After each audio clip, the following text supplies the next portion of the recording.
નમસ્કાર દોસ્તો, હું પ્રોફેસર પ્રયત્કર કાનડિયા. ઘર માટે માણસ રડી પડે છે. એક ઘર બનાવતા બનાવતા માણસ અનેક વેદનાઓ, અનેક દુઃખો, અનેક સમસ્યાઓ, ઘણી બધી મુશ્કેલીઓમાંથી પસાર થાય છે. ત્યારે માણસ જીવનમાં ઘર બનાવી શકે છે. આ સામાન્ય માણસની વાત છે. જે આપણા દેશમાં જે મોટાભાગે સામાન્ય માણસો છે એને ઘર બનાવતા ખૂબ જ તકલીફો પડે છે. એટલે મેં આનું ટાઇટલ આપ્યું છે ઘર માટે માણસ રડી પડે છે. એને અસંખ્ય વેદનાઓ સહન કરવી પડે છે. મિત્રો, એક માધવ નામનું પાત્ર જબરજસ્ત બ્રિલિયન્ટ. આ માધવ એના ગામમાં રહેતો હોય છે. ત્યાં વરસાદમાં માધવનું ઘર પડી જાય છે. માધવને બે ભાઈઓ હોય છે. મોટો ભાઈ ગાભાજી એ પણ મજૂરી જ કરતો હોય છે. માધવ બહુ હોશિયાર હોય છે, મજૂરી સાથે ભણતો હોય છે. અને આ ઘર પડવાથી એ ઘર ઊભું કરતા કરતા એમને ખૂબ મુશ્કેલીઓ સહવી પડે છે. એ વરસાદમાં પડી ગયેલું ઘર માટે પૈસા એક શેઠ આપે છે ગામનો. પણ એ શેઠ એવું કહે છે કે જ્યાં સુધી પૈસા વળે નહીં ત્યાં સુધી ગાભાજીએ મારા ઘરે મજૂરી કરવા રહેવું પડશે. એટલે વર્ષો નીકળી જાય એટલો સમય શેઠે આપેલો. ચલો, પૈસા તો લઈ લીધા માધવના પરિવારે, ગાભાજી એના પપ્પાએ ભેગા થઈને. પણ પછી ઘર ક્યાં બનાવવું? તો પેલું જૂનું જે ઘર પડી ગયું હતું એ જગ્યા તો નાનકડી હતી. એક નાનકડું છાપરું હતું ને ઘર પડી ગયેલું. તો એમણે નક્કી કર્યું કે નકામી ગામની જમીન પડેલી છે, એમણે ઘર બનાવવાનું ચાલુ કર્યું. મિત્રો, માનશો નહીં, એમણે ઘર બનાવવાનું શરૂ કર્યું એ જ વખતે ગામના કેટલાક લોકો એ અત્યાર સુધી કંઈ નહોતા કરતા, પણ આમને ગાભાજીએ અને માધવે ઘર બનાવવાનું નક્કી કર્યું ત્યારે ગામના કેટલાક તત્વોએ ત્યાં મંદિર બનાવવાનું નક્કી કરી દીધું. અને એક પરિવારનું ઘર ના બન્યું અને ત્યાં મંદિર બની ગયું. પછી છેવટે માધવના પરિવારે જૂની જગ્યાએ જ ઘર બનાવ્યું. અને ઘર બનાવીને માધવ પછી તો શહેરમાં ભણવા જાય છે, અમદાવાદમાં ભણવા આવે છે. અને માધવ ભણવામાં ખૂબ બ્રિલિયન્ટ હોય છે. મિત્રો, ઘર બનાવવાનું અહીંયાથી પૂરું થતું નથી. એક ઘર બની ગયું એવું નથી, પણ આગળ માધવ કેટલી સમસ્યાઓમાંથી પસાર થાય છે તમે જુઓ. માધવ ભણવા અમદાવાદ આવી જાય છે.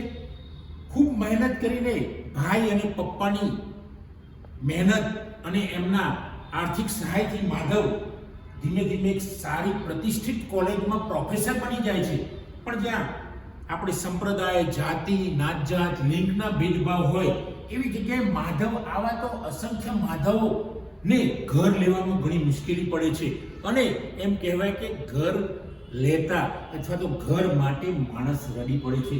પછી માધવ એને જોબ મળી જાય છે. પછી એના એક ભાઈના મિત્રનો સરકારી ક્વાર્ટર મળે છે અને ક્વાર્ટરમાં પેલા મિત્રની સાથે રહે છે. ખાસા વર્ષ, 5-7 વર્ષે ઘરમાં રહે છે. પણ અચાનક પેલો મિત્ર નિવૃત્ત થાય છે. પછી માધવને ઘર ખાલી કરવું પડે છે. અને માધવ ઘરની શરૂઆત કરે છે ભાડાનું ઘર શોધવા માટે શહેરમાં, ખૂબ મોટા શહેરમાં. અને માધવ જ્યાં જાય છે ત્યાં એને પહેલા એનો હોદ્દો પૂછવામાં નથી આવતો, પણ એની જાતિ પૂછવામાં આવે છે. કોઈ પણ એરિયામાં જાય તો હવે માધવના જાતિની જે સંખ્યા હોય એ પ્રમાણમાં ઓછી હોય છે. એટલે માધવને દરેક જગ્યાએ જાય તો નાત જાત જ પૂછવામાં આવે છે. તો નાત જાતના લીધે માધવને ભાડે ઘર મળતું નથી. ખૂબ વેદનાઓ સહવી પડે છે. પ્રોફેસર, હોશિયાર પ્રોફેસર, નેટ પાસ થયેલો પ્રોફેસર, પીએચડી થયેલો પ્રોફેસર ઘર લેવા માટે ટળવળે છે. પણ આ દેશની વ્યવસ્થા ગણો કે જે ગણો એ તમે, પણ એ વ્યવસ્થામાં એ માધવને ઘર મળતું નથી. અને માધવ ને પછી છેલ્લે તો એ નક્કી કરે છે કે હવે શું કરવું. એટલામાં એક છેલ્લો પ્રયત્ન એની પત્ની અને બંને કરે છે ને એક ભાઈ જોડે જાય છે. એ દયાળુ ભાઈને નાત જાત પ્રત્યે કોઈ અભાવ નહોતો, કોઈ અસ્પૃશ્યતા નથી. એ ભાઈને ભાડે ઘર આપી દે છે. પછી માધવે મનમાં નક્કી કર્યું કે મારે હવે પોતાનું ઘર બનાવવું. મિત્રો, પોતાનું ઘર બનાવવું શહેરમાં એ કંઈ નાની સૂની વાત નથી. એટલે લોઢાના ચણા કરતાં પણ વધુ અઘરું કામ જ છે. લોઢાના ચણા કદાચ તમે ના ચવાય તો બહાર ફેંકી દો, પણ શહેરમાં ઘર લેવું એ તો એના કરતાં પણ વધારે હતું. તમને અશક્ય જેવું લાગે. એમાં માધવ જેવા માણસ માટે તો અશક્ય હતું. તો માધવે શરૂઆત કરી, ખૂબ શરૂઆત કરી. જ્યાં જાય ત્યાં માધવ પ્રોફેસર છે કોઈ જુએ નહીં, પણ માધવ કઈ જ્ઞાતિનો છે એ જુએ. એટલે માધવને ખૂબ મુશ્કેલી પડે છે. ખૂબ જ મુશ્કેલ પડે. જ્યાં જાય ત્યાં તમારી જ્ઞાતિ કયો છે, તમારો ધર્મ કયો છે, બધી તમારો સંપ્રદાય કયો છે, તમે ક્યાંથી આવો છો, કેવા છો, આવા બધા પ્રશ્નો પૂછે. માધવ કંટાળી જાય છે, માધવ રડી પડે છે. માધવને એક દિવસ એ સમય એવો નહોતો કે એક દિવસ એ ના રડ્યો હોય, કારણ કે ઘર ભાડાનું મળતું નથી. પૈસા ધારો કે 5,000 ભાડું ચાલતું હોય તો માધવ 6,000 આપવા તૈયાર થાય છે, પણ મળતું નથી. માધવ ખરીદવા માટે ધારો કે એ વખતે કિંમત ચાલતી હોય 15 લાખ રૂપિયા ટેનામેન્ટ એપાર્ટમેન્ટની, તો માધવ 20 લાખ આપવા તૈયાર થાય છે, પણ એને મળતું નથી. પણ અચાનક એકવાર એક ફ્લેટ જોવા જાય, બહુ કંટાળીને છેલ્લે નક્કી કર્યું કે હવે ઘર લેવું નથી, ગામડામાં ઘર હશે અથવા તો બીજું બનાવીશું ગામડામાં. પણ પછી છેલ્લે માધવની પત્ની એને હિંમત આપીને કહે છે કે આપણે ઘર એક મેં જોયું છે એ જગ્યાએ જઈએ, કદાચ છેલ્લો પ્રયત્ન કરીએ. અને માધવ છેલ્લો પ્રયત્ન કરે છે ને ત્યાં પૂછે છે, તો ત્યાં નાત જાત પૂછતા નથી, પણ કહે છે કે ભાઈ તમે શાનો જોબ કરો છો? એટલે માધવ કહે છે હું પ્રોફેસર. એટલે પ્રોફેસરમાં જોબ કરે છે એવું કહેતા માધવને એ ઘર મળી જાય છે, ઘર સરળતાથી મળી જાય છે. પછી માધવ જ્યારે રહેવા જાય છે ત્યારે એને ખબર પડે છે કે અહીંયા પણ નાત જાતના ફાટા છે, અહીંયા પણ નાત જાતના વાડા છે, ધર્મના વાડા છે. મિત્રો, માધવ પછી તો ખૂબ નાસીપાસ થઈ જાય છે, ખૂબ દુઃખી થઈ જાય છે, એને રોજ રડવાનો વાળો આવે છે. પછી માધવે નક્કી કર્યું કે હવે હું આ ઘર પણ વેચી દઈશ અને બીજી જગ્યાએ કે જ્યાં નાત જાત નથી. માધવ 2-4 વર્ષ એ ઘરમાં રહે છે અને પછી એ એપાર્ટમેન્ટ ફ્લેટ વેચી દે છે અને ભાઈ અને બીજા મિત્રોના સહકારથી એક જૂનું ટેનામેન્ટ મળે છે. પણ આ જૂનું ટેનામેન્ટ એ માધવ માટે નવું ઘર હતું અને માધવ આ ટેનામેન્ટમાં રહેવા જાય છે. 5-7 વર્ષ પછી એ ઘર એ પાડી નાખે છે ને ત્યાં નવું ઘર બનાવે છે, નાનકડો બંગલો બનાવે છે માધવ, અને એનું નામ આપે છે શાંતિ. શાંતિ એટલા માટે નામ આપે છે કે માધવની માતાનું નામ પણ શાંતિ હોય છે.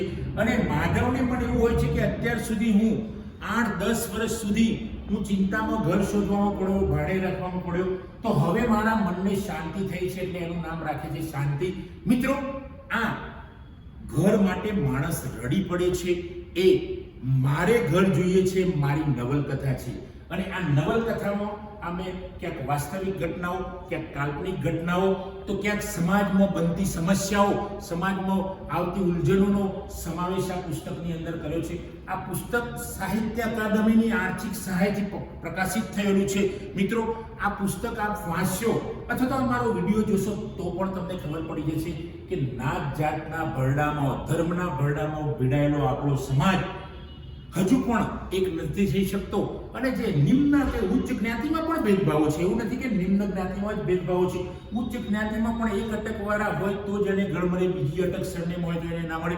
એટલે આ નાત જાત એ માત્ર દરેક જાતિમાં નથી એવું નથી. એક જ જ્ઞાતિના માણસો પણ અંદર અટકના ભેદભાવના લીધે બીજાને ઘર નથી આપતા.